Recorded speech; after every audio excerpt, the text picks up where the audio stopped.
Well, Robin, welcome to Drunk Comics. How you doing? Good. How are you doing? Doing pretty good. Thanks for having me. Thank you for coming. Would you like to introduce yourself?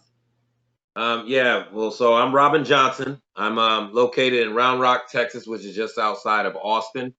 I am a personal trainer slash superhero geek fanatic. Kelly and I, we met in Metropolis, and you'll still find us out when you're looking for a new costume as the known top 50 costume as Lois and Superman. So that's always neat to see every year. So Every year, if you look up couples cosplays for Halloween, yeah, good we show up housekeeping. on the top 50 list. So For good cheers to that. housekeeping. So, cheers to that.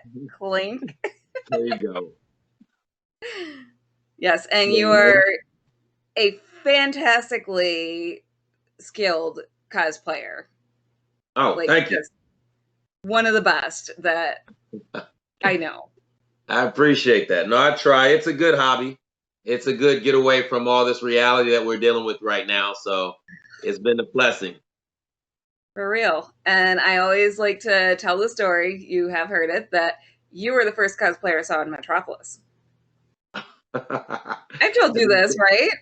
No, I didn't know. I didn't know that. I know that that first year, yes, but I didn't know I was the first. No, that's Okay, nice. so yeah. So when I went to Metropolis and the first day I'm walking around, and so I brought a costume to wear to the costume contest, and I was really excited there was a costume contest.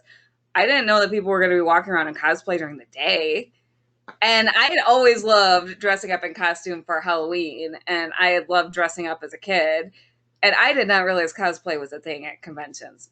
So I'm walking around and I see you, I think, in Batman. I'm like, oh my God, this is the thing we can do when it's not even the costume contest. This is the thing we can do here. And so I turned to my sister and I'm like, the costume I brought is too hot to walk around in this Metropolis heat. So we need to go to the mall right now. And I'm going to put together a costume.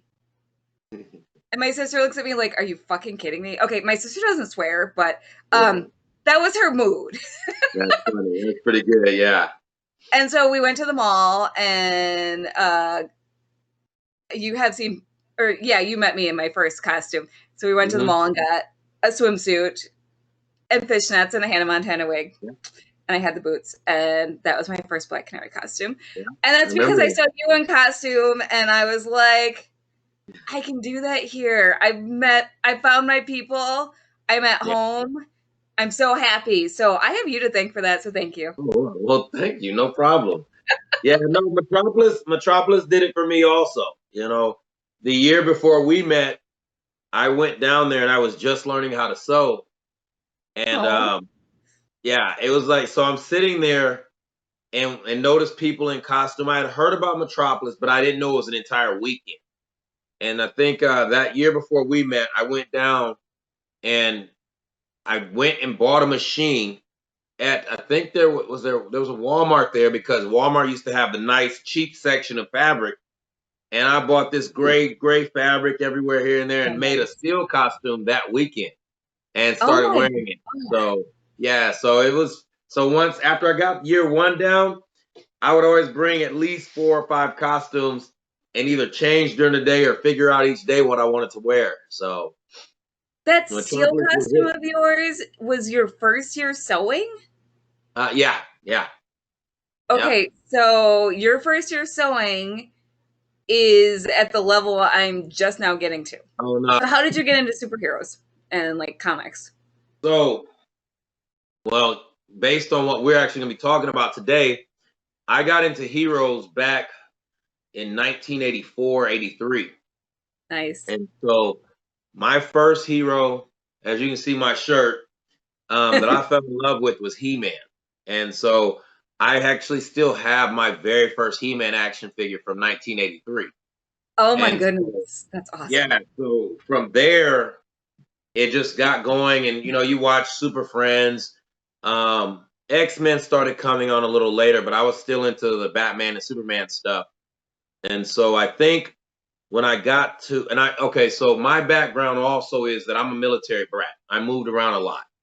And so I think I did the math. I went to 11 different schools through grade school. And so, like, moving every other year, if you were in the same city, it was the transition from elementary to middle school and things like that. And so, the one thing that never changed were my cartoons and comic books. And so, that's what got me into drawing. You know, I had every month I look forward to my comic. Every week back then, there was a new cartoon episode. And for example, He-Man came on every day before and after school. So you didn't miss it, you know. So You're when constantly that's in. what really got me into it. The whole I didn't have a lot of friends growing up because I was always moving. So the one consistent thing were my comic books, my toys, and cartoons. So it's kind of ingrained in me at an early age.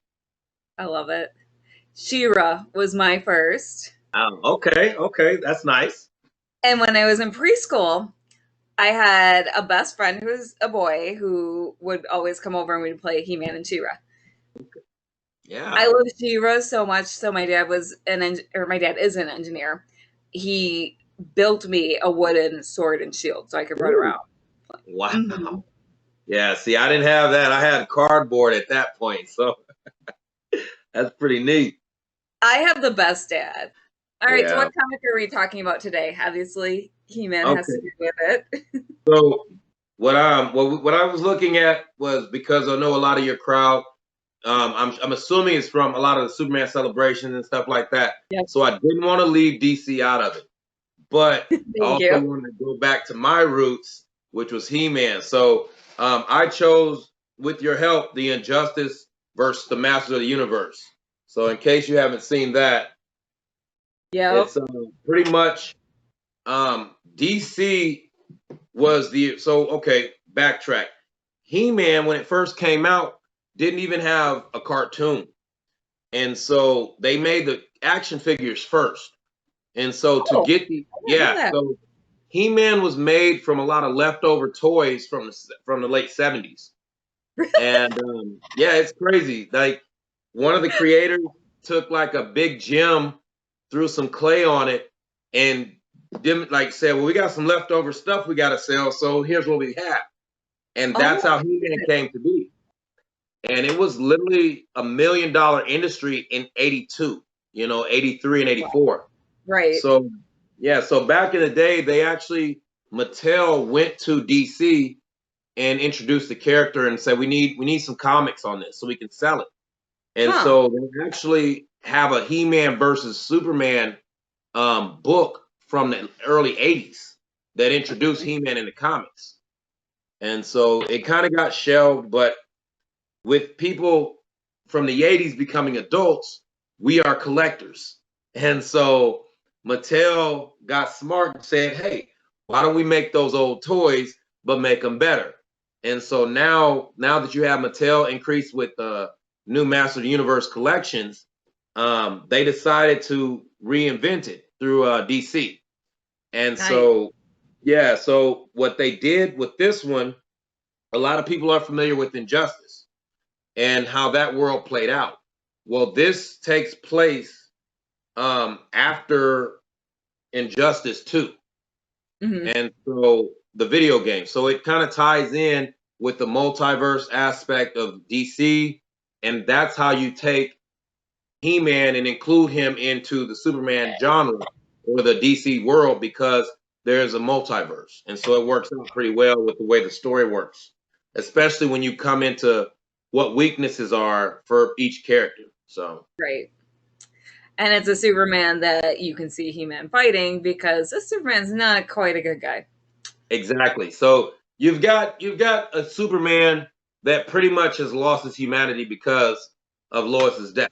So from Injustice. So Yep. you've got a man that is, if you're familiar with He-Man, um, a lot of people look at He-Man and say he is Clark Kent and Superman because he has his alter ego and Prince Adam, who is Mhm. lazy, clumsy, and whatnot. But he brings He-Man out in times of need, but doesn't use him as a tool to take over his world. And Right. so he has every reason to fight that type of person, which Superman became in Injustice. And I think they did a really good job of showing the parallels between the two of them. Oh yeah, oh yeah. There's even a point. Well, later in the book where they actually have a discussion and figuring that out. So, but yes, I mean, so as far as this story hits me close because there was a story prior to this where He-Man was discovered on his world where it was He-Man and Thundercats. And so it was found out that Prince Adam was He-Man. And so this actually takes place after that story, like I think it says 3 months after. Mm-hmm. And so at the beginning of this story, it sets the parallel for where He-Man fights or is in disagreement with Superman because there's a character named Faker that is a complete copy of He-Man, but is a robot that while He-Man was gone, took his place. And society was like, okay, we know you're He-Man. Now we have somebody ruling with a mindset to punish anyone that's doing wrong. Right. Well, He-Man, and then if you watch the cartoon, He-Man, they would always ask him, why don't you just bring Skeletor in? And he would always say, well, when we find the proof that he commits this crime, we'll bring him in and give him a proper trial. He's like, well, you should just throw him in jail. He's like, well, I can't do that. That's not what I'm here for, And so when he fought Faker, all this was going on with him battling back and forth. And he realized that the civilians there were like, we don't want you because you're not the strong arm of the law that you should be, or we want you to be. He said, that's not what He-Man is. Right. I bring hope to people and I want to do this in a justice way. I want to do it right. And so I think it was in the story that Katana actually was looking for someone to help. And when he made that comment and said, that's not what He-Man is about, they realized that he was the right person to help them take down the Injustice Superman. So, which is awesome. Huh? Which is awesome. I love that part. That part was great. Yeah. So I gotta say, Injustice Superman breaks my heart, but they explain pretty well. Like it would break him because Joker manipulated him into murdering his wife. Yeah. But what the fuck is up with Injustice Wonder Woman? Like, she just wants a super dick. Why? She just wants that super dick, and she's like, okay, I'm just gonna fall in line with your regime. What? No. So, honestly, I had a problem with that because she is the in Injustice 1 and 2. You find that in her that she's so I don't know. I want to say jealous of what Lois was because in my mind she saw him as a Zeus, and yet he's fallen in love with someone that is worthless, to a god, so to speak, in her eyes. But that's where his humanity was. And taking that away, and then you have another goddess warrior feeding into this theory, you can fix this. You can control this. It was, and a lot of people didn't like that, but I felt her background actually complemented that story pretty good once she saw she could manipulate the situation. And so, and you have to think about it. Look at the animated movies. She's more eager to end violence in the villains in them than she is to bring them to a court of law, so to speak. It takes others to kind of slow her down a little bit. So the Amazon does come out. It just doesn't come to that extreme because she doesn't have the backing of an angry Superman. Yeah, maybe. But like the root of the character is that she is an ambassador of love. So she offers love first. I agree. And then failing that, she has no problem with ending the villains because if she recognizes that that's. But I mean, it's a cracked world where everyone is pretty much the darkest versions of themselves. So I kind of have to allow it. But I'm like, she kind of sucks because she defines herself by a man, and that is not any version of Wonder Woman. Like it's a fractured world. That's exactly what it is. That's what makes that video game work. Yeah. That's true. And Yeah. I gotta say, it was still a good comic, but the Wonder Woman fan in me is like, okay, but Wonder Woman in this comic sucks. Yeah. Like, and I have not read all of the Injustice comics, but a lot of what I've read in the Injustice comics, I really love as a Black Canary fan, and like Mhm. a fan of a lot of the other characters, but a fan of Wonder Woman. I'm like, she just defines herself by Superman way too much, and Wonder Woman never defines herself by any other character. Like she's she is who she is. Mhm. Mhm. No, and I agree. So you got to think about this. I remember one of the movies she made the comment about the Justice League appearing as gods among the humans there. And so Mhm. I think when they did that, that was the angle they were going. And her being more or less, like I said, she looked at Superman like a Zeus character.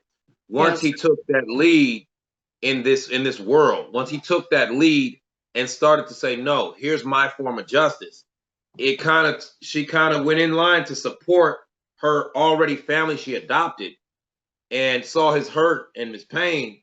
Therefore, I think that molded the character.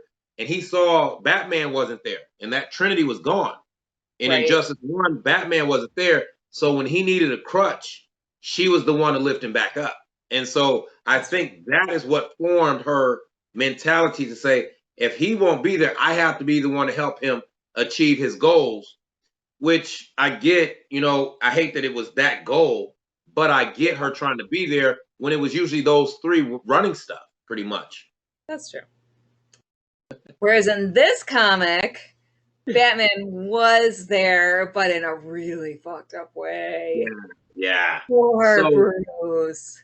what did you I got a question for you. What did you think when you the first Batman to appear when they recruited He-Man, what did you think at first? So Harley was calling him Baby Bat, so I kind of knew he wasn't Bruce. I thought he was Dick. Yeah. Did you think it was Dick? So I read the original ones, and in the original ones, Damien kills him. Okay, And so so I haven't yeah, read the whole. Okay. so I didn't know if it was supposed to be Jason or what. I didn't know at that point. Oh, And but so did you know it wasn't Bruce? I did know Because he was making jokes. so I did know because of the character and the way he talked, it wasn't Bruce. And so that kind of took me a little bit. But having him mature to be Damian mature to be Batman Yeah. was deep to me. But it also made the connection of Prince Adam and He-Man. Because Hmm. when they finally meet and talk, he's like, look, we come from the same type of background. You know, you were a prince, I was a prince. This is what it is. This is Yep. what we've been forced into our lives to do. We need you to step up. And so I think that also changed Adam and He-Man's point of view on how to take advantage and actually step up a little bit Right. more, because he never in the cartoon, and this is coming straight from the cartoon, kind of transferring into a more adult comic. He Right. never used his sword to hit or cut any living thing. So if you ever watch the cartoon, he's never seen punching a villain. His sword Because it's deflects cartoon. lasers and cuts down vines, but he never used it to aggressively hit anyone. And so Which this is is hilarious because they give him a sword. yeah, They exactly. use it. So I didn't realize that till I heard it in a documentary and went back and watched. It's like, man, he really never punched anybody. You never see Yeah, it. I gotta go back and watch the 80s She-Ra because She it was she never probably you the same never damn thing. exactly. They felt For like sure. it would make us as children be too aggressive. In the That documentary, they said they saw him uprooting a tree and throwing it, and one of the writers were like, "Kids are gonna try to pick up trees." It's like, what? exactly. What are you smoking? Kids are gonna try to pick up trees. Yeah. Okay. And what's gonna happen next? Exactly. Blow out our backs or something. Yeah. So, but it was, when you look back at that and you look at this story, also, I think a good part that I liked what they did So Orko is in it. He's their magician, their sorcerer. And That was amazing. when he's on Eternia, his music, I mean, his magic doesn't work. It's always backwards. He gets lucky. But when he leaves Eternia, because that's kind of his bizarro world, I would say. And so when he leaves it, he's this sorcerer like we talked like earlier, like kind of Constantine. He gets it always right. He's this powerful magician. Yeah, so it's like you get that in this story where his magic works perfectly. He's not making any mishaps or anything like that. So so it turns out really good. With the talking about magicians, I was shocked when I noticed that Superman had been searching other worlds for magical items because he knows that's his main weakness. Yep. You know, everybody talks about kryptonite, but in the fine print of kryptonite, real Superman fans know outside of 10 feet, it doesn't bother him. You know, so I hate when people throw that argument up, but I always tell them someone with magic can destroy him if they're capable. Yeah, so Superman actually in this story is using Batman, who's under his power also, because he's joined his powers with Brainiac, searching the multiverse for items of magic that can stop him. And one of his I guess someone he's holding captive is Skeletor. And I was shocked to see that, you know, because Skeletor is this sorcerer that just has been raising havoc in this world here, always has an answer, but he's literally frail, broken down, and literally kneeling to Superman and Batman. Kneel before Superman. Exactly. They pulled that page too. That was pretty good. So yeah, so that was kind of neat to see that. And it felt like when they actually explained it a little more, before, you know, in the process of it, that he was really scared of Superman. Yeah. You know, and I thought that it was kind of weird, but I was going with the story, and it was set up very nicely. There were a lot of good fight scenes with He-Man on Earth, fighting Bane, and you know how many people have a problem with him and have trouble with him. But the whole Dark Oracle thing, the like thought crime, where they were that was scary shit, and like the whole suicide is considered a crime. That was heart-wrenching. Like so that was good. With her even thinking about it was the crime. Yep, that was good. She mentioned, I forget the young lady's name, I'll look it up in a second, but she mentioned, I'm tired of hurting those around me for even thinking about it. Yeah. That reminded me of Minority Report, if you've ever seen it. Yep, that's what I thought of too. Yeah, it's like, so this world of pre-crime setup. And so Superman adopted that to where he could control people's thoughts. You know, and that was pretty neat. Not okay. Yeah, exactly. Don't justify the means, man. Exactly. Let me see what is her name, actually. I'm going to look that up really quick because she's an important part of the story, too. Because the young lady we're talking about, she tries to commit suicide.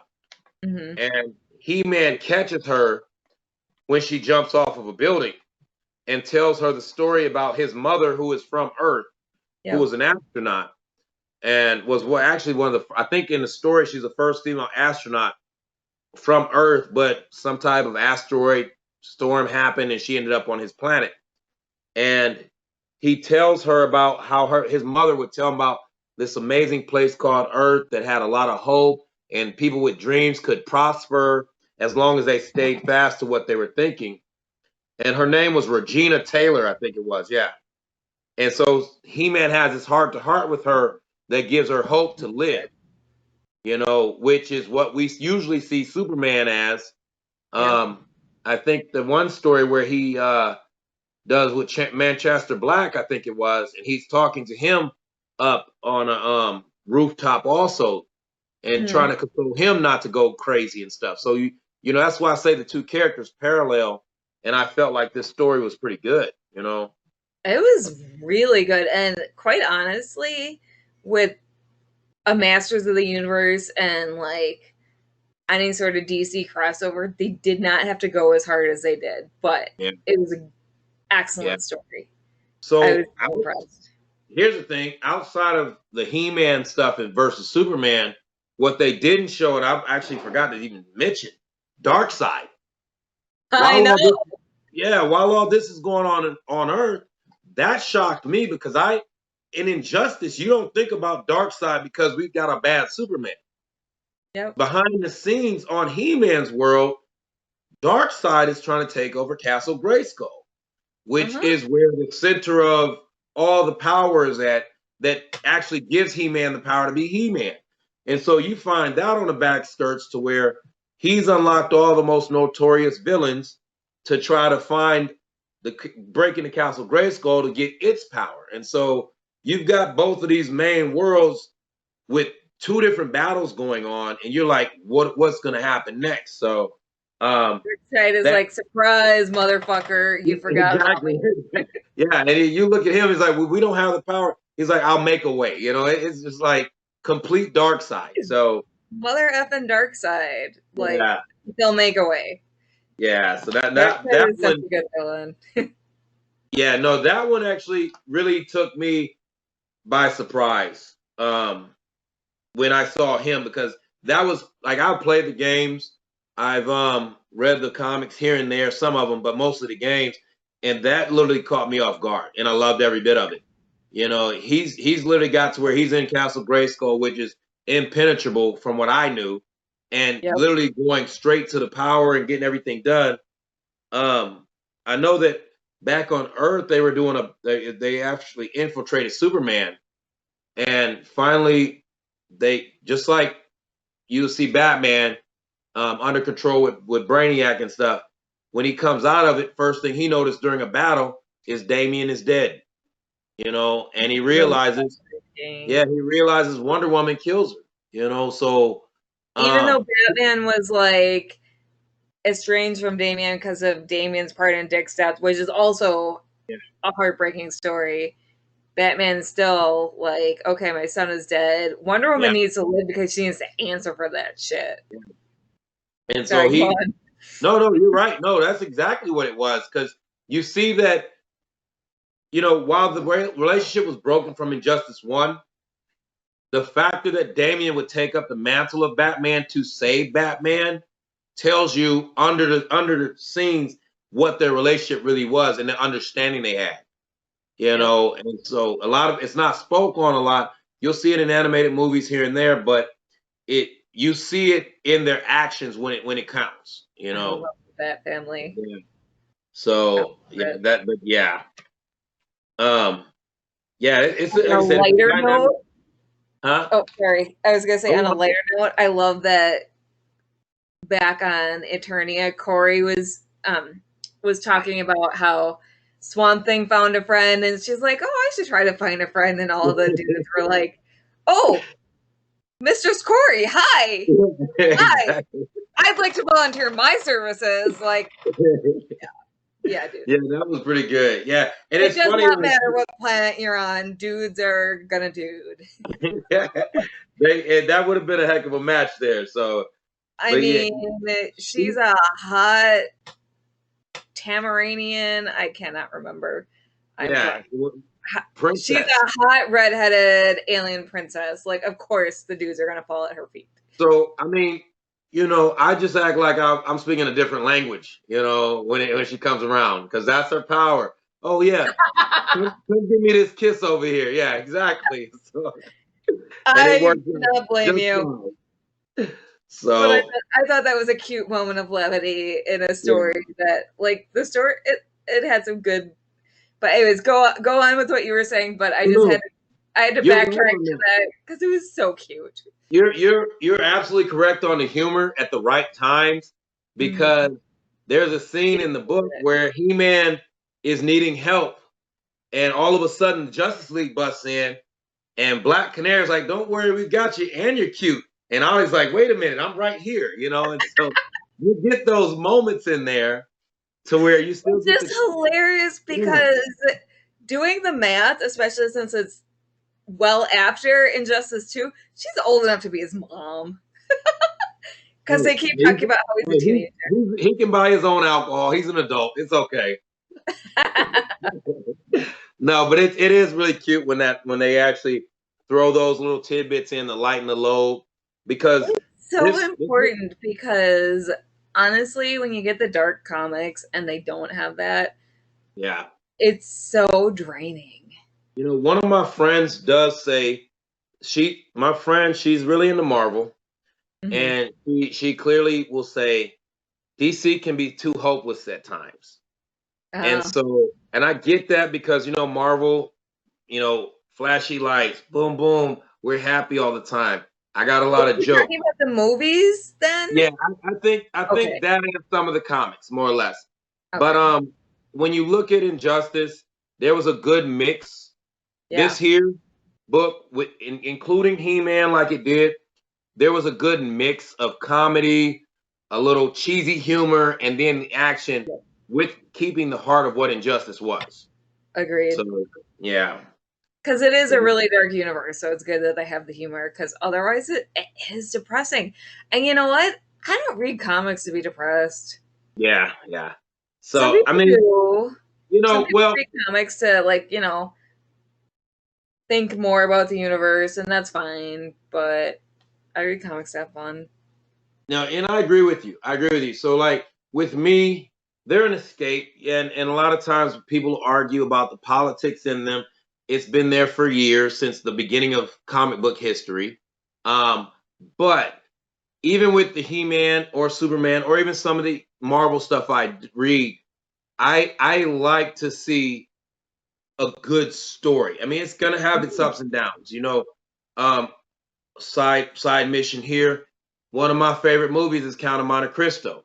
It has every element of love, humor, betrayal. It has everything, and it comes into a climax that you're like, "Wow, that just happened."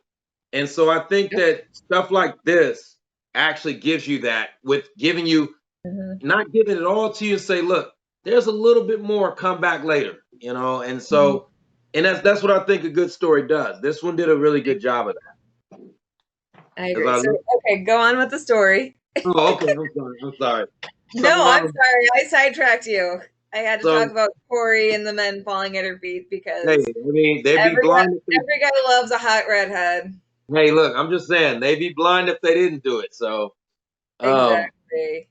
Yeah, no, but so like with the battles going on throughout both worlds, it's finally revealed that Darkseid was actually helping Skeletor steal the powers of Shazam. And because if you know Injustice, Billy Batson is dead because Superman killed him. And so if you know Shazam, Superman gifted, stop killing people. Yeah, exactly. Yeah, but he's stopping everybody from stopping him. I get it.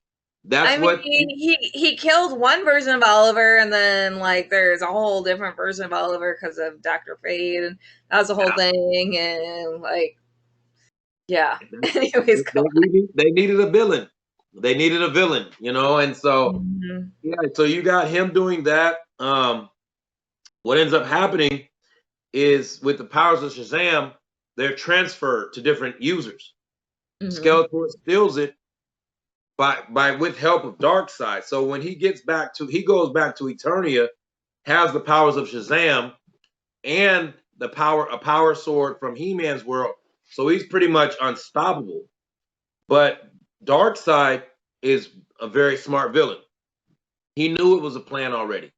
So he actually ends up defeating Skeletor and letting the power be loose again. So he's taken over Eternia, has all these villains set up and everything. While on Earth, He-Man is trying to argue with Superman, like, look, this is what's going on. We got to stop him, because if he gets my power and your power, there's nothing to stop this from killing the multiverse. And so then you kind of get the old Superman comeback, which is really good. You know, actually his costume changes completely.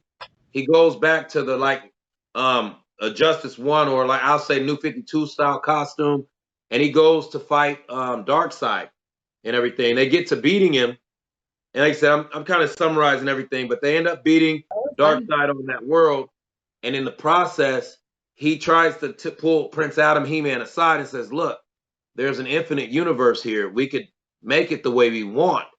And Adam, at the time, who's growing, he's like, "Okay, show them to me." And he sees them, and everyone he points out, "You couldn't stop that death. You couldn't stop this. You couldn't stop that." He said, "No matter what version you try to do, something that you can't prevent may happen to Lois, Jimmy, or someone you love." He's like, "You're not a god. You can't control it." And so Superman just is like, he kind of snaps. He's like, "I know everything. I can do this. I can control it." And No, so Clark. No, honey. that ended up happening. And in a Flash, he's trying to choke Prince Adam at this time. And Prince Adam kind of he like fades out, and he's in the caverns of Shazam. And the wizard is talking to him. He's like, "Oh my gosh, you're the person that Skeletor stole his power from." He's like, "But in the instance, it was pretty good he did, because my power gets transferred from everyone, from other people." He said, with Skeletor losing his power, I need you to just speak my name so that you can defeat him. And so at that moment, he says Shazam, and this beautiful white costume with the He-Man emblems and stuff comes up. It was amazing. It was a bad costume. It's really good when that happens. He actually is fighting He-Man, or fighting Superman in this outfit. And then a flash on the page happens, and the next thing you see is him catching a ship back on Eternia. So, in closing, the story pretty much ends with him setting everything back straight on Earth and on Eternia, his world. Batman's leading the Justice League. He-Man is trying to set things straight on his world. And you realize, well, what happened? They never find Skeletor's body. Of course. Gotta leave it open. He-Man was pulled off by the Dark Racer, which is a Death Racer speed, or Flash, so to speak. And so he's put off in another world. So Angry Superman is still out there. Skeletor is still out there. And everybody's going on as if they're dead, and you don't know that they are yet. So it kind of sets back a balance to all the universes. And I'm kind of anxious to see what they do with the new Injustice game, or a part 2 to this story. So it ends up, like I said, it leaves you on a cliffhanger. So it leaves you wanting more. Exactly. Like I said, you see what I've got up here. Got all my Superman stuff there, and I've got my He-Man shirt on there. So I'm kind of anxious to see another part of the story. So agreed. Yeah.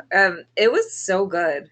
That in general, this one here was very satisfying to fans of Injustice, the Justice League, DC, because it incorporated quite a few characters, and 80s fans of He-Man. So, you sit there and you look at that. It was a great story. Like I said, you could have thrown some tape on it and said, "Oh, here's what we're going to give you because we know you're going to buy it." But this story, actually, people that didn't even like He-Man know who he is now and actually appreciate it. So, well, and the Injustice tie-in comics also, they could have just had it. They were the tie-in comics for a video game. They could have been so shitty, but they were like, "Nope, we're going to bring an actual good story." That was actually what caught my eye with the video games at first, because I was like, I just thought it was a Mortal Kombat style game, and it was like a fighting game. Exactly. I didn't think it was them to tell a good story. I thought it was going to be a tournament based this and that. I didn't really think it would have much content, but when I sat down and looked at it, watched the story, I was like, man, this is really deep. Story. Yeah. Very good. Well, thank you for being on the show. Problem. I really appreciate it. No, I appreciate you. Like I said, I know I get to rambling a little bit. I get excited about He-Man, and I get excited about Superman, and then the two of them together, that's my world. So yeah. This is a good choice. This is a good Yeah. choice. Well, thank you. Thank you very much.